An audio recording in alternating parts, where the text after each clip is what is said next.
right, the first LR I want to look at is the LR Int Ginyu Force. I will say I was very annoyed when I heard they got released, and I was very annoyed that they decided to release another Ginyu Force unit. In the slot, we probably could have gotten a Frieza or a Dispo. Sorry, I guess they wouldn't have done Frieza in the spot. Maybe a Gamma's, Great Saiyaman, Dispo, Pride Troopers, something of that sort, right? And they gave us another Ginyu Force unit instead. It just, you know, I know it's their first summonable version, right? I understand those 2 free-to-play LRs before, but I will say, they proved me, they showed up. I will say, they definitely showed up. Their animations are some of my favorite animations in the game. Unfortunately, they're pretty forgotten. They didn't really have a huge role on special pose. I mean, they weren't the worst unit in the world, but it's just, you're just not running them that often, to be honest. I mean, they were decent, but they're nothing crazy. Definitely nowadays, they're not runnable at all. Their EZAs definitely need to go crazy, and they need to line up with like a super EZA AGL Ginyu or something of that sort, right? They definitely are going to need some help once they get their EZA, but you know, knowing them, they'll find a way to release Goku, Ginyu, and Jace, or a Raccoon, and something of that to keep the Ginyu Force team alive. But I do think their animations are quite incredible. You just don't see them much often anymore just because they're not that strong. All right, let's talk about Full Power Super Saiyan Broly. Now, some people may have seen him more recently because maybe you're running this Broly in festival battle runs or whatever you may be doing currently in order to get that stones as much as possible, you know. But so maybe you have this unit, used this unit recently for the Extreme AGL Festival Battles mission, but otherwise you probably have not used this unit that often, and it's not that hard to see this animation. Of course, 18 key is just behind the 5 turns from first appearance. Then you go into the domain and then transform into that Broly. But I do think that this unit is very powerful, of course, when he came out, but his animations are incredible, super smooth. They did a really good job. I think they did a better job with the Wrath Broly, but that's just a year and a half of more production experience, more budget. And you'll see the difference between the two, but I really do think that his animations are very smooth, very well done.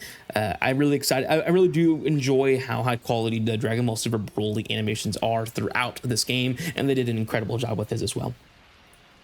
All right, let's talk about the Universe 2 girls. I think it's another set of animations that are surprisingly fluid, especially that 18 key animation. Now, there are some wonky frames of start, but I do like the end. The heart is very smooth. The explosion's very smooth as well. I think, again, it does help when you have better source material. But the Ginyu Force also shows you that they don't necessarily need crazy amounts of good source material to make an animation look good.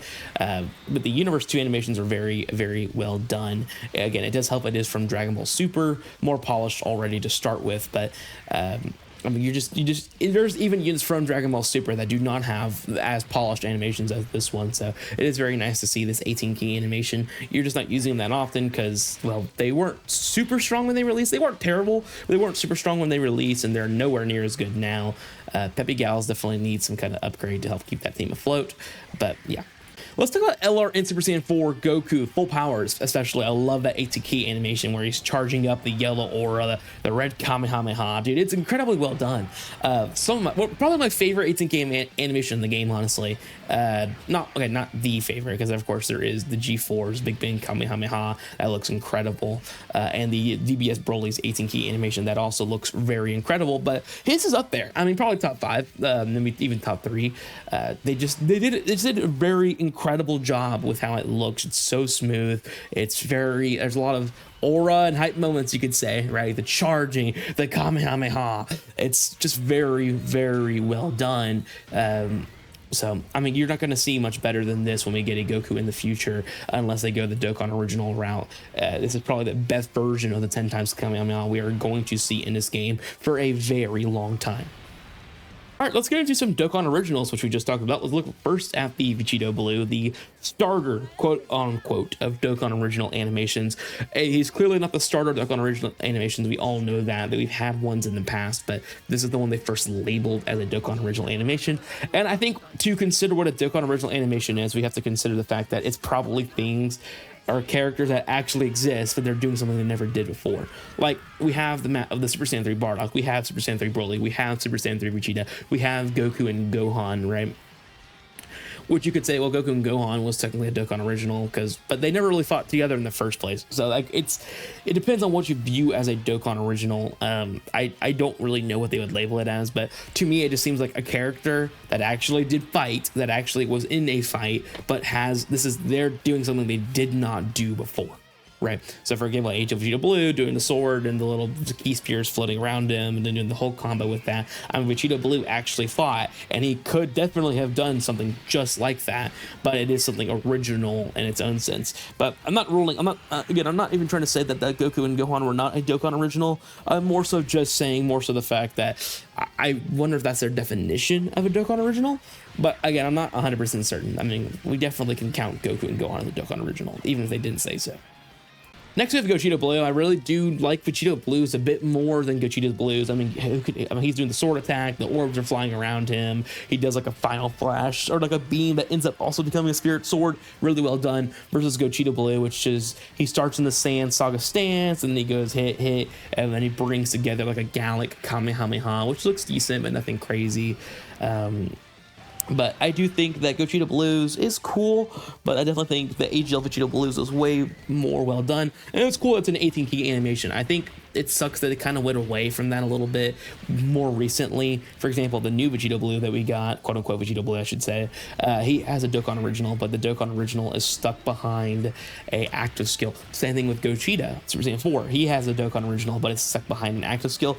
And the Gogeta Super Saiyan 4 active skill Dokkan original is absolutely well done, but it is still locked behind a active skill, which is not an issue. You still get to see it. It's just you're not seeing it every turn in comparison to Vegeta Blue, where you always got to saw the Vegeta special, as they called it, during that attack. So it just depends how you view it, but I think Gogeta Blues is well done for sure.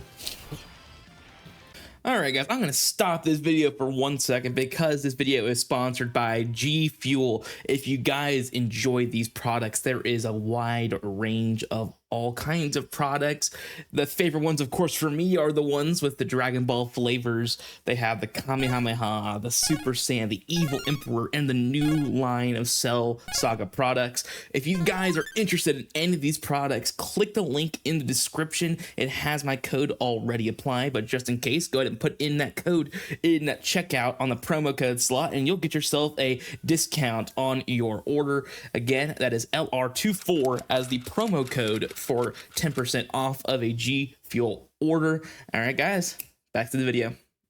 All right, let's talk about some 8th anniversary units. You probably haven't used these units in a second. You might still be using them, by the way. I don't know. And the only reason I say you might be using them because I've seen some people every day just going with the setup and just trying to get Z Duo to nuke with a Super Spirit Bomb or something like that, right? Like, I mean, that's what's so unique, and I think it's so fun about these units, right? And I wish there was more mechanics like this. Is they created a mechanic where people wanted to use these units in every single event and every single time, because I want to see how high his damage can get. Can we nuke these new fights with the Z Duo, right? And I think that's what created such a great fond of these units and why they were so well done. Animations were a peak. I mean, look at the 18K animation. It's on your screen right now. Very fluid, amazing angles, like great coloring. Everything's so smooth on these animations. They were so well done. A lot of people were not hyped at first because they saw that it wasn't a fusion, or I don't know. It didn't really seem like the most hyped thing in the world, but they did absolutely execute on these two. I think we'll talk about Vegeta's in a sec, the GT Duo in a second, but I do think they really hit the nail on these animations for how smooth they were, how fun the units were due to the Spirit Bomb mechanic. That it was so fun that people are still using this unit today to try to get the setups for the Spirit Bomb. I think it's just a really cool mechanic. All right, next we're talking about the GT Duo, which it may be a controversial take to say, but I think I like their 18 key more than the Z Duos. And it's not any shade to the Z Duo. I think the Z Duo has great angles, great shots. I think they did a really well job on his. But I do like the GT Duos better because of the ending scene where Vegeta does the Ki Blast Barrage and then GT Goku charges through with the Dragon Fist. Basically what they did with, it's like they referenced the Super 17 fight there when Android 18 did that for GT Goku, but they put it in the attack for Goku and Vegeta, which I think was pretty cool. It's a very simple super attack, but it's very smooth. The models are really well done and polished. And then they also created this scene where Goku can use like a Super 17-like attack inside of their own combo attack. So it looks cool. It's taken from other reference materials, and it just looks really well done, just generally overall. All right, next we have Triku. I really do enjoy what Triku does. I think that Triku's Kaioken into the Kamehamehas on the side is really well done. It does suck that Triku in Kaioken was not like just Kaioken Goku. It would have been so much easier, well done, and wouldn't have cost 3 base Gokus to come out within a very short amount of time between each other. But for a unit that a lot of people did not like, his animations were very buttery smooth, which was a kind of a common theme during that year. Was good unit, amazing animations, but no team, no home, or great animations but the unit sucks. That was kind of a very common thing back in 2023. So yeah, I mean, I think the Triku's animations are really cool, but you just really never got to see it because he absolutely sucks. All right, the next 18 key super tech I love to see that I just wish we got to see more of is the LR Tech Hachiyak. He's a free-to-play LR from the Battlefield event, of course, so it's not shocking that he's not the most amazing unit in the world, but it does suck that they use such quality animations on a unit that is not very strong. That's kind of my pet peeve a little bit with free-to-play LRs, is I'm glad that they exist, right? I'm glad that we have units that are free, that we can use, that can dominate the game, right? At times, it just depends, right? Because sometimes there's free-to-play LRs that exist and they suck. And I know that there's regular LRs that this can very much same thing be applied to. But like, for example, LR Tech Hachiyak never had a chance to be good, right? Like versus LR Tech Ribrianne, Kakunza, and Rosie, they are at least somewhat runnable in a certain extent, versus Hachiyak never had a chance in any relevant content ever. And to me, that just doesn't feel that good when you use high quality animations on him, because they could have saved it for a Carnival or Yellow Coin Hachiyak, and it could have been significantly better, especially for a unit that doesn't have a ton of representation. And that was a video I made, I think, earlier this week, is just talking about units that need to be better on release, and it's more so due to representation reasons. And for him to not be good is just a blow, because I mean, he's on Artificial Life Forms, Mission Execution, Giant Form Revenge, and Crossover, by the way. And Crossover is a category that hardly will ever get buffs ever again. So when you're releasing units that can go on the Crossover category, you need to make sure that they're going to be dominant units, especially for Revenge and Giant Form. Those will never get really high quality units. Artificial Life Forms is hit or miss. Mission Execution is hit or miss as well. But I mean, this unit has a lot of niche categories, and again, he's a free-play LR, so I get it. He's not going to be strong, and on EZA, he could be significantly better, for sure. Even on Super EZA, he can be significantly better, for sure.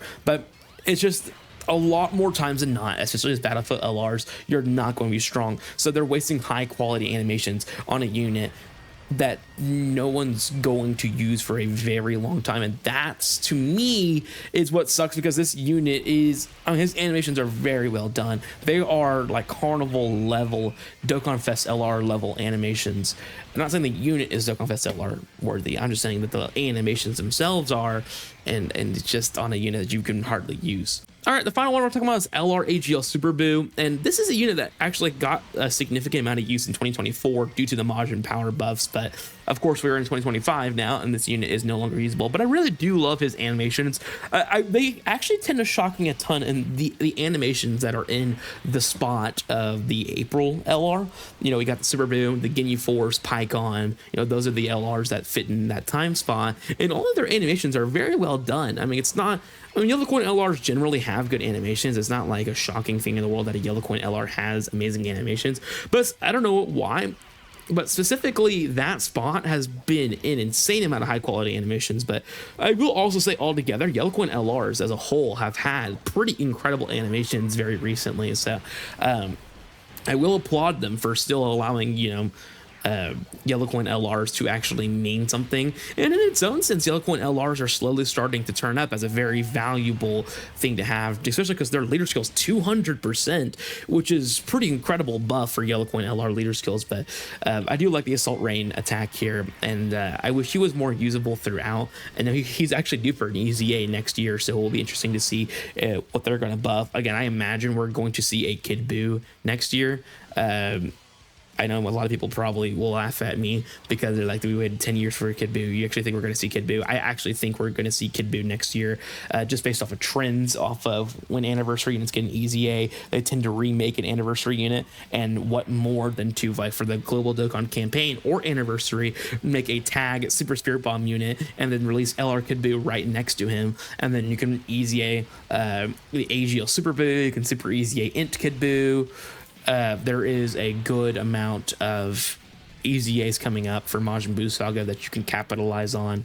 Again, Anniversary make more sense to me because then you also can EZA the Z Duo. But I know, for example, that I mean, I definitely know that they also could work around it and just, you know, wait till the Global Dokkan campaign and have some EZAs lined up for him. But either way, I love his animations, and he was a really fun unit on release, in my opinion. But well, let me know what you guys think in the comments below. Do you guys agree or disagree with the units on this list? And what 18 key animations do you enjoy that you hardly get to see anymore that should have been on this list? Let me know in the comments below. If you guys enjoyed the video, hit the like button and subscribe. But also click the links in the description below. The first link is all of my Dokkan Battle content voiced videos, and my second one is going to be to all my Dokkan Battle content videos all together. And I will see you guys in the next one. And make sure to click the link in the description, guys. That is where to a link to all of my G Fuel products that are selectable for you that are 20% off. And I'll see you guys in the next one. Bye.